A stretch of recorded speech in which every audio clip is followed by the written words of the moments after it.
They say every farm has its secrets, but I never imagined mine would come from the one I trusted most.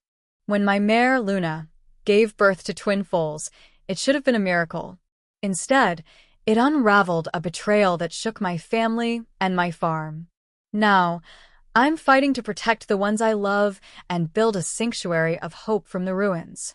This is our story of resilience and second chances. Before we dive into this powerful story, let us know where you're tuning in from, and if you find it compelling, don't forget to hit subscribe. The farm smelled of hay and damp earth as I walked toward the barn. It was the kind of smell that clung to your clothes, the sort that I'd grown to love over the years. My mare, Luna, was waiting for me, her head just barely peeking over the stall door. She gave a low nicker when she saw me, her ears flicking forward, and I couldn't help but smile. "Hey, girl," I said, reaching out to stroke her muzzle. Her coat was soft, a pale chestnut that glowed in the fading sunlight. "How's my favorite girl today?" Luna wasn't just a horse. She was a part of this family, a gift from my father before he passed. He always said she was special, and he wasn't wrong. She'd been a steady presence through the hardest times, including the drought last year that nearly wiped us out. When everything else felt uncertain, Luna was the one constant I could count on. I sighed as I grabbed her brush. My hands moved automatically, the rhythm of brushing her coat as familiar as breathing. It was calming, the repetitive motion, though my mind was anything but calm. Victor, my husband, had been distant lately. We barely spoke beyond the practicalities of running the farm. Bills, repairs, feed orders, it was all business, all the time. I couldn't remember the last time he smiled at me the way he used to, back when we dreamed of building this place together. The financial strain was weighing on him. On both of us, really. But Victor seemed to carry it differently, like a shadow that followed him everywhere. I'd caught him sitting at the kitchen table late at night, staring at bills he wouldn't talk about. When I asked, he'd just shake his head and mutter, "I'll figure it out." But what if he couldn't? I shook the thought away and focused on Luna. "You don't have to worry about anything, do you?" I whispered, leaning into her warmth. "Just eat, sleep, and look pretty." She snorted, almost like she was laughing at me. The sound made me chuckle, and for a moment, the weight on my chest lifted. As the sun dipped below the horizon, I noticed Luna shifting her weight restlessly. She pawed at the ground, her movements uneasy. My smile faded. This wasn't like her. Luna was always calm, the kind of horse who took everything in stride. "Are you okay, girl?" I asked, my voice softer now. She didn't respond, of course, but her ears flicked back and forth, and she stamped her hoof again. Something wasn't right. I stayed with her until the stars came out, her unease seeping into me like a cold wind. Maybe it was nothing. Maybe I was just projecting my own worries onto her. But deep down, I knew better. Luna wasn't just a horse. She always knew when something was coming. And tonight, she wasn't the only one who felt it. I woke to the sound of banging, sharp and insistent, cutting through the stillness of the night. At first, I thought it was the wind rattling the barn door, but then I heard Luna's frantic whinnies. My heart sank. Something was wrong. I threw on my coat and boots, grabbed the flashlight by the door, and ran out into the cold. The beam of light cut through the dark as I sprinted toward the barn. Luna's cries grew louder, desperate, each one a knife twisting in my chest. When I reached her stall, I froze. Luna was pacing in tight circles, her sides heaving and her ears pinned flat against her head. Her usually sleek coat was damp with sweat, catching the dim glow of the overhead bulb. She turned wild eyes toward me, her nostrils flaring, and let out a guttural, panicked cry. "Oh no," I whispered, fumbling to unlatch the stall door. "It's okay, girl. I'm here." She stomped her hoof hard enough to make the wooden floor shudder, her movements erratic and uncoordinated. My mind raced. I'd seen her restless before storms, but this was different. It wasn't just unease. It was pain. I needed help. My hands shook as I pulled my phone from my pocket and scrolled to DR. Brooke's number. He picked up after the second ring, his voice groggy but steady. Dr. Brooks, I gasped, my words tumbling over each other. It's Luna. She's going crazy. I think she's in pain. You need to get here now.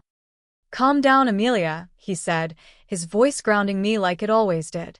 Is she bleeding? Can you see any visible injuries?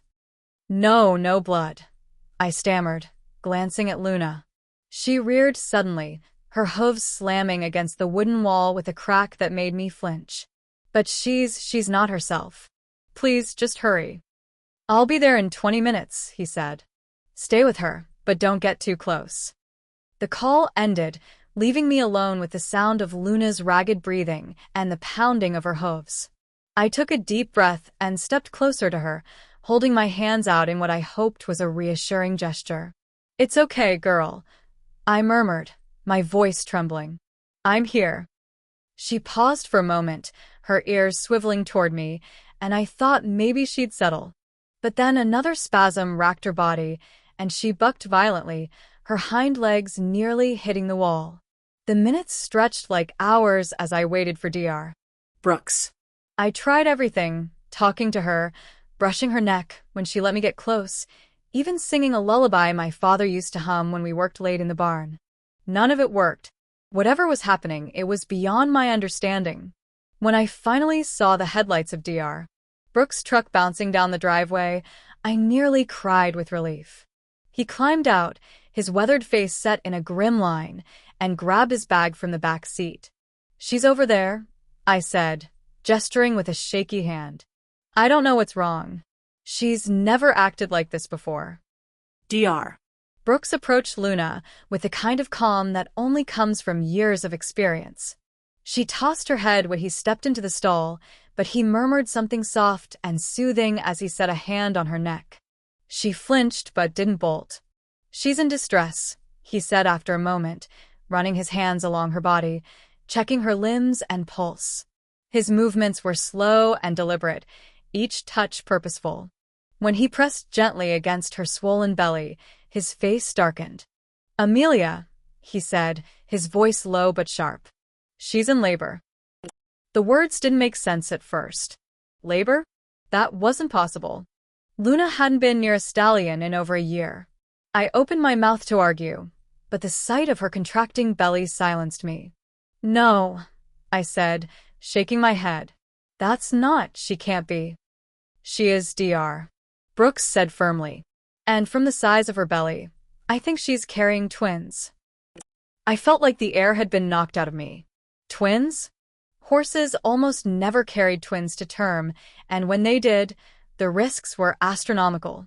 My knees buckled, and I had to grab the edge of the stall door to keep from collapsing. What do we do?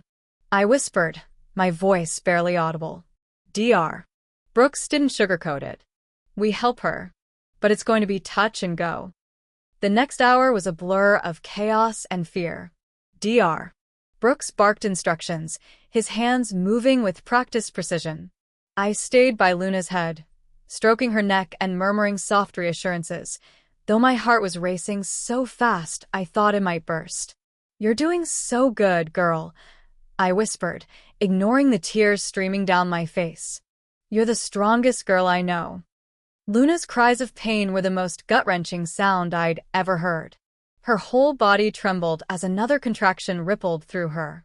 I pressed my forehead against her damp mane, praying harder than I ever had before. When the first foal came, the barn fell silent for a moment. Dr. Brooks pulled the tiny, wet colt free and rubbed him vigorously with a towel until he let out a weak whinny. Relief flooded me, but it was short-lived. She's not done yet, Dr. Brooks said, his voice tight. The second one's coming, and it's in the wrong position. I braced myself, clutching Luna's neck as her body heaved with the effort. This wasn't over, not by a long shot. I held my breath as Dr. Brooks leaned over Luna, his hands working methodically to guide the second foal into position. Every second felt like an eternity, the tension so thick it made my chest ache. Luna's body convulsed again, her sides rippling with effort as she let out a pained cry that cut straight through me. It's okay, girl, I whispered, my voice trembling. You can do this. Just a little more. The first foal lay nearby, its tiny chest rising and falling with weak but steady breaths. A colt. He had dark, wobbly legs tucked close to his body and the softest white patch on his nose. I wanted so badly to scoop him up, to revel in the miracle of his birth, but there was no time for that yet. Luna wasn't out of the woods. Amelia, Dr. Brooks called, his voice tight. Get me that towel, quickly. I scrambled to grab it from the vet bag, my hand shaking so badly, I nearly dropped it. When I handed it over, he didn't look up, his focus entirely on Luna. He murmured to her softly as he worked, his steady tone a stark contrast to the storm of emotions raging inside me. Another contraction rippled through Luna, her body jerking violently. I flinched, pressing my hand against her neck to steady her, or maybe to steady myself. The barn felt stifling, the air heavy with the scent of sweat and straw. I closed my eyes and whispered a prayer under my breath. Almost there, Dr. Brooks said, his words more to himself than to me. Come on, girl. You've got this. Luna let out one last, heart-wrenching cry, and then it happened. Dr. Brooks guided the second foal free, a tiny, fragile bundle that looked even smaller than her brother. My breath caught in my throat as he quickly began rubbing the filly with a towel, trying to stimulate her breathing. For a moment, nothing happened. My stomach twisted, dread creeping in like a shadow. Then, a faint whimper broke the silence. The filly's tiny chest rose and fell, her breath shallow but determined. She's breathing, Dr. Brooks said, relief softening his features. She's small, but she's a fighter. I sank to my knees, overwhelmed by the sheer weight of the moment. Tears blurred my vision as I reached out to touch the filly's damp coat. Her legs were so delicate, her movements sluggish, but she was alive. Against all odds, she was alive. You're amazing, Luna, I murmured, my voice breaking. You did it, girl. You did it. Luna let out a low, exhausted nicker, her body trembling as she lay in the straw. Her eyes fluttered closed, her breathing still labored but steady. I stroked her mane gently, whispering words of encouragement as the foals wriggled closer to her side. The colt nuzzled her instinctively, his little nose bumping against her flank. The filly struggled to lift her head, but she managed to nestle against Luna's chest. They'll need constant care, Dr. Brooks said, wiping his hands on his towel. The filly especially. She's weak, and twin births are hard on both the foals and the mother. I nodded, unable to speak. My chest ached with a strange mix of joy and fear, the magnitude of what had just happened slowly sinking in. I thought of my father, of the nights we'd spent in this very barn, working side by side. He would have been so proud of Luna and of me. As Dr. Brooks packed up his bag, I noticed the barn camera mounted near the entrance. It had been there for months, mostly as a precaution against coyotes. My gaze lingered on it, a faint unease prickling the back of my neck. The marks on the barn door, the tilted camera, it all felt strange, like puzzle pieces that didn't quite fit. But before I could think too much about it, the filly let out a soft whimper, pulling my attention back to her. I reached out, my hand brushing over her tiny frame. She was so fragile, so vulnerable, yet there was a spark in her movements, a quiet determination that reminded me of Luna. What are you going to call them? Dr. Brooks asked, his voice pulling me from my thoughts. I glanced at the colt, then the filly. I'm not sure yet, I admitted. But they're fighters. Both of them. I'll think of something fitting. Dr. Brooks gave a faint smile, his eyes warm. They're lucky to have you, Amelia. No, I said, my gaze falling to Luna. I'm the lucky one. The barn grew quiet as Dr. Brooks left, leaving me alone with Luna and her foals. I stayed there for hours, watching them, memorizing every tiny detail. Despite the exhaustion pressing down on me, I felt a flicker of hope, a fragile, precious thing that I clung to with all my heart. I barely slept that night. Even as the first rays of dawn spilled through the barn window, I stayed by Luna's side, watching her and the foals. They were all alive, but barely. The colt was stronger, wobbling on unsteady legs, but the filly, she worried me. She lay curled against Luna, her tiny frame rising and falling with shallow breaths. Each twitch of her ears felt like a fragile promise that she was fighting to stay with us. When I finally forced myself to go back to the house, the exhaustion hit me like a weight. My boots felt heavier with each step, and my arms ached from hours of holding and comforting Luna. Victor was at the kitchen table when I walked in, sipping his coffee and flipping through the morning paper like it was any other day. "They made it through the night," I said, my voice hoarse. He looked up at me, his face blank, unreadable. I wanted him to ask how Luna was, to say something, anything that showed he cared. But all he said was, "Good." I bit my tongue. Now wasn't the time to fight. The foals needed me, and I had to stay focused. Still, something about Victor's tone gnawed at me, a tiny splinter I couldn't pull out. After a quick shower and a bite to eat, I went to check the barn camera footage. It wasn't just the marks on the door or the tilted angle of the camera that bothered me. It was the feeling, the nagging sense that something wasn't adding up. I clicked through the recordings, the grainy videos blending into each other, until I saw it. The figure moved in the dark, hooded and deliberate.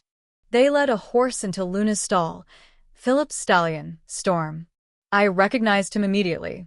My chest tightened as I watched the hooded figure close the stall door behind them and walk away, their limp barely noticeable in the shadows. My mind raced. Why would someone bring Storm here? Luna hadn't been near another horse in over a year. Victor, and I didn't even have a stallion on the farm. I stared at the screen, my pulse pounding in my ears. This wasn't some random act. Someone had done this on purpose. And I had a sickening feeling I knew who it was. Victor was in the barn when I stormed in, cleaning the feeding troughs like it was just another chore. The sight of him, calm, detached, made my blood boil. I didn't even try to soften my voice. "Victor," I said, my tone sharp enough to cut. "What do you know about Storm?" He froze, his hands tightening around the scrub brush. "Storm?" he said, not turning to face me. "What are you talking about?" "Don't play dumb," I snapped. "I saw the footage. Someone brought Philip's stallion into Luna's stall. That's how she got pregnant, isn't it?" His shoulders sagged, and for a moment, I thought he might deny it. But then he sighed and turned to face me, his expression a mix of guilt and exhaustion. "Yes," he admitted quietly. "It was me." The words hit me like a punch to the gut. I stumbled back, my hands gripping the edge of a stall for support. You did this? Without telling me?" "I didn't have a choice," he said, his voice rising defensively. "The farm's in trouble, Amelia. You know that." I thought. "You thought what?" I cut him off, my voice shaking. "That you could gamble with Luna's life? That you could keep this a secret forever? I thought it would save us." He shouted, his frustration boiling over. "Philip's stallion is worth a fortune. If Luna had a foal by him, we could sell it and pay off the debts. I didn't know it would be twins." "I didn't know," he trailed off, his voice breaking. I stared at him, my mind reeling. The betrayal felt like a physical wound, sharp and deep. "Why didn't you tell me?" I whispered. "We're supposed to be in this together, Victor. How could you go behind my back like this?" He ran a hand through his hair, his face etched with regret. "I didn't want to burden you," he said. "You already have enough to deal with." I thought I was helping. Helping. The word rang hollow in my ears. How could he think this was helping? He hadn't just betrayed my trust. He'd put Luna and her foals in danger. I turned away, unable to look at him. "I need some air," I muttered, walking out of the barn before the tears could fall. I found myself back in the stall with Luna, my fingers brushing over her mane as I tried to calm the storm inside me. She nickered softly, leaning into my touch, and for the first time since the foals were born, I let myself cry. Not just for the betrayal, but for the weight of it all, the farm, the debts, the impossible choices we'd been forced to make. When I finally looked up, the filly was watching me, her tiny eyes bright and curious. Despite everything, she was here. She was alive. And so was her brother. I reached out to touch her soft coat, a flicker of hope sparking in my chest. "I'll protect you," I whispered. "No matter what." Victor's actions might have set this in motion, but I wasn't going to let his mistakes define us. Luna and her foals deserved better. They deserved someone who would fight for them, no matter the cost. And that's exactly what I was going to do. I spent the rest of the morning in the barn, my hands busy with chores, but my mind heavy with everything Victor had said. He thought he was helping. Those words stuck in my head like a splinter. Could I believe him? Did I even want to? My thoughts were interrupted when Philip's truck rumbled up the driveway. He climbed out, his boots crunching against the gravel, and strode toward the barn with his usual confident swagger.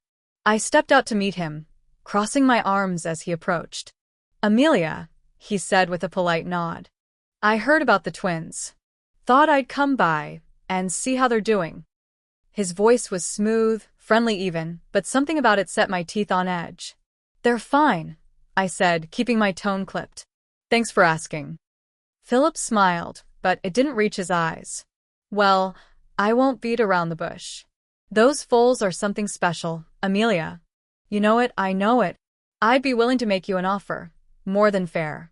Enough to take care of that debt you and Victor have been struggling with." I stiffened. "What makes you think I'd sell them?" "Come on," he said, leaning against the fence like we were old friends. "We both know how much work it takes to raise twins. And Luna? She's not getting any younger. Let me take them off your hands. They'll have the best care, I promise." I felt a flash of anger, but more than that, I felt protective. The idea of separating Luna from her foals made my stomach churn. I thought of the filly, Grace. That's what I decided to name her, curling up against her mother's side. And the colt, Hero, so full of energy already, nudging Luna's flank as if he could make her feel better with just a touch. "They're not for sale," I said firmly, meeting Philip's gaze. "And they never will be." He raised an eyebrow, clearly surprised by my response. "Amelia, think about it. This could solve everything." I shook my head. "They're not just animals, Philip. They're family. And I won't trade them for a quick fix." Philip stared at me for a long moment, then sighed. "Suit yourself," he said, pushing off the fence. "But don't say I didn't try to help." He tipped his hat and walked back to his truck, leaving me with the weight of his words. Part of me wondered if I was making a mistake. The money could save the farm. It could ease the pressure on Victor and me, give us a chance to start fresh. But at what cost? When I got back to the house, Victor was waiting for me on the porch. He looked tired, older somehow, like the weight of his choices had finally caught up to him. "Philip came by," I said, sitting down beside him. "He made an offer for the foals." Victor's jaw tightened. "What did you say?" I said no. He nodded slowly, his hands clasped tightly together. "I would have said yes," he admitted after a moment. "I know you don't want to hear that, but I would have. We need the money, Amelia." I turned to look at him, really look at him, and for the first time, I saw just how much he was struggling. The lines on his face, the shadows under his eyes, they told a story of desperation, of a man who didn't know how to fix the mess he was in. "Victor," I said quietly, "why didn't you come to me? Why didn't you tell me how bad things were?" He shrugged, his gaze fixed on the horizon. "I didn't want to scare you. I thought if I could handle it myself, maybe I could protect you. But I messed up. I know that. I wanted to be angry. I wanted to yell and scream and tell him how much he'd hurt me. But instead, I felt something softer, a flicker of understanding. He wasn't a villain. He was just a man who'd made the wrong choice for what he thought was the right reason." "I can't forget what you did," I said, my voice steady but firm. "And I don't know if I can ever forgive it completely. But if you're willing to earn back my trust, I'm willing to try." Victor looked at me then, his eyes filled with something I hadn't seen in a long time. Hope. "I'll do whatever it takes," he said. "I promise." We sat in silence for a while, the tension between us softening, if only slightly. I didn't know what the future held, but I knew one thing. I wasn't giving up on my family. Not the one I'd built with Victor, and not the one I shared with Luna and her foals. The days blurred together in the barn. Between tending to Luna, keeping an eye on Hero and Grace, and repairing things that always seemed to need fixing, I barely had time to think. Maybe that was for the best. Thinking too much led me down paths I wasn't sure I wanted to walk, especially when it came to Victor. He was trying, really trying. He showed up every morning to help with the chores, stayed late to check on the foals, and even patched the leaky roof on the barn without me asking. But no matter how hard he worked, I couldn't shake the lingering sense of unease. Something about the way he avoided meeting my eyes, the way his words seemed too careful, made me feel like there was still more he wasn't telling me. That nagging suspicion finally got the better of me one evening as I sat at my computer, staring at the barn's security footage again. I told myself I was being paranoid, that I was just looking for something to explain why my trust in Victor still felt so fragile. But when I started scrolling through older clips, I found more than I'd bargained for.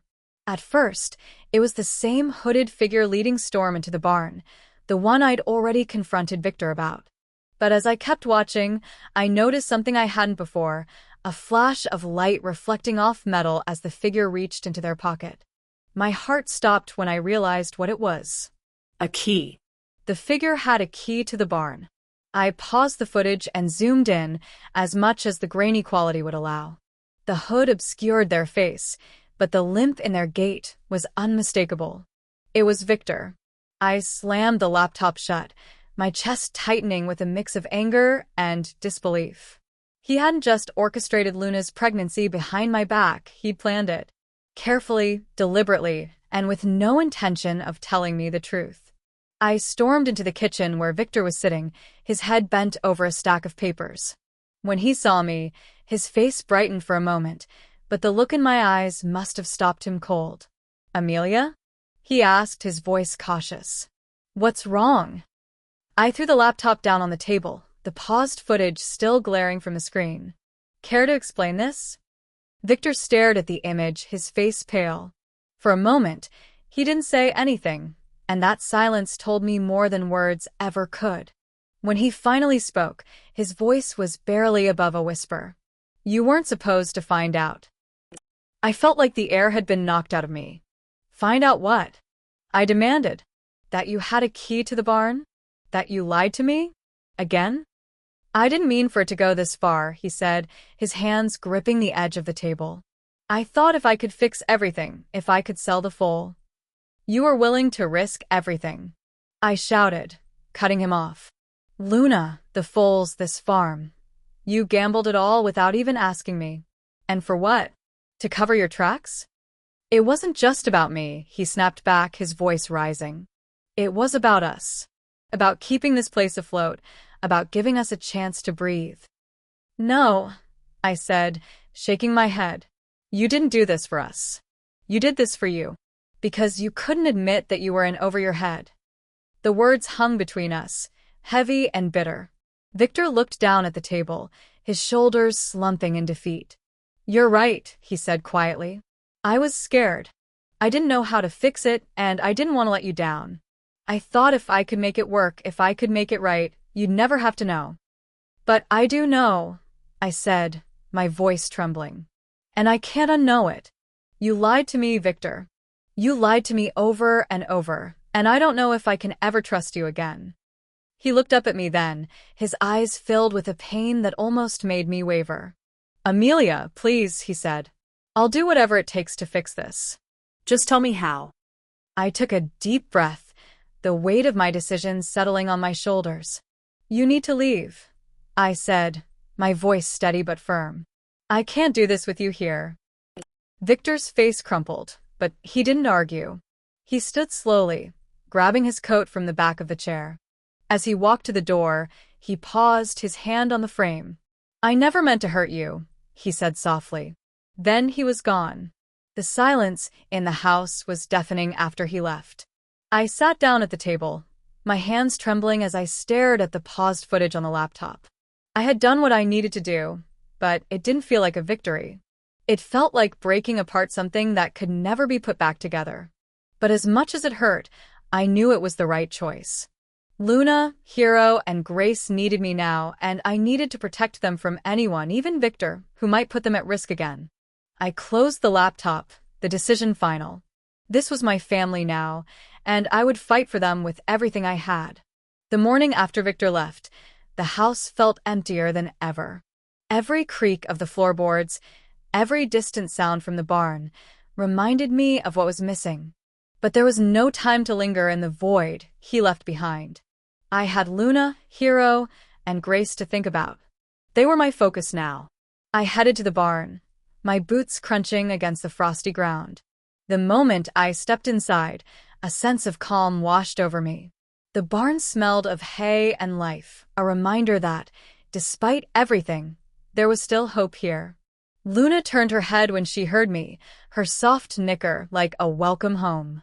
I smiled and walked over to her stall, resting my hand on her neck. "Morning, girl," I murmured. "How are the babies?" Hero, the colt, was already on his feet, wobbling around the stall with all the clumsy confidence of a newborn. He nudged Grace, who was curled up in the straw, her tiny frame still so fragile. She lifted her head at his insistence, her eyes blinking sleepily as if to say, "Just 5 more minutes." "You're going to be trouble, aren't you?" I said to Hero, chuckling as he tried to nibble on a piece of straw that was clearly too big for him. Grace, on the other hand, was more cautious. She stayed close to Luna, watching her brother's antics with quiet curiosity. I knelt beside her, running my fingers gently over her soft coat. "You're stronger than you look," I whispered. "I can see it already." Over the next few weeks, life fell into a new rhythm. Every morning started with feeding and checking on the foals, followed by hours of cleaning stalls, repairing fences, and making sure Luna had everything she needed to recover. Grace required constant care. Her feeding schedule was strict, and Dr. Brooks recommended daily massages for her legs to help her build strength. It was exhausting, but every small improvement she made felt like a victory. The farm itself was quieter without Victor. The tension that had hung in the air like a storm cloud was gone, replaced by a strange, bittersweet peace. Some days I missed him, or at least the version of him I'd fallen in love with years ago. But other days I felt lighter, freer, knowing I didn't have to carry the weight of his secrets anymore. Word of Luna's miraculous twins spread quickly. A neighbor posted a video of Hero's first wobbly trot on social media, and it went viral almost overnight. People from the surrounding towns started stopping by the farm, eager to see the foals. At first, I wasn't sure how to feel about the attention. But then I saw how much it meant to the visitors, how inspired they were by Luna's strength and the resilience of her twins, and I realized something. The story of Hero and Grace wasn't just mine. It was something bigger, something that could give people hope. One afternoon, I sat on the porch with a notebook in my lap, sketching out ideas. The farm had always been my father's dream, but as I watched the foals play in the paddock, I started to see a new vision for it, one that was mine. A sanctuary. A place where animals could heal, and maybe people too. The idea filled me with a sense of purpose I hadn't felt in years. I could imagine it so clearly: rows of cozy stalls for rescued animals, workshops for kids to learn about care and compassion, trails where visitors could walk and connect with nature. Hero and Grace could be the ambassadors, their story a testament to resilience and second chances. When Matthew, my neighbor's teenage son, stopped by to help with some repairs, I shared my idea with him. His eyes lit up. "That sounds amazing, MS." "Amelia," he said. "I could help spread the word. Maybe even set up a website." I smiled. "I'd appreciate that. It won't be easy, but it feels right." One evening, as the sun dipped low on the horizon, casting the paddock in golden light, I watched Hero and Grace playing together. Hero was already growing taller and stronger, his legs less wobbly with each passing day. Grace, though smaller, had a quiet determination that reminded me of Luna. She chased after her brother, her steps still a bit hesitant, but growing more confident. I leaned against the fence, sipping a cup of coffee, and let the peace of the moment settle over me. For the first time in what felt like forever, I wasn't just surviving. I was building something new, something better. The farm was starting to take on a life of its own. Families came to visit, kids laughed as they fed the animals, and volunteers showed up to help with repairs and new projects. One day, Philip stopped by with a bag of oats, his apology written all over his face. "I should have handled things differently," he said. "I'm sorry for the part one played in all of this." I nodded, accepting his apology. "We've all made mistakes," I said. "But what matters is what we do next." Months later, as I stood at the edge of the paddock, watching Hero and Grace gallop across the field, I felt a deep sense of peace. The wounds Victor left behind still hurt sometimes, but they no longer defined me. The farm was thriving, the sanctuary was taking shape, and my family, this new, unexpected family, was stronger than ever. I thought of my father then, of everything he taught me about resilience and care. "When you protect what you love," he used to say, "you'll always find a way." He was right. Even through heartbreak, betrayal, and loss, I'd found my way back. And now, I was ready to share that hope with anyone who needed it.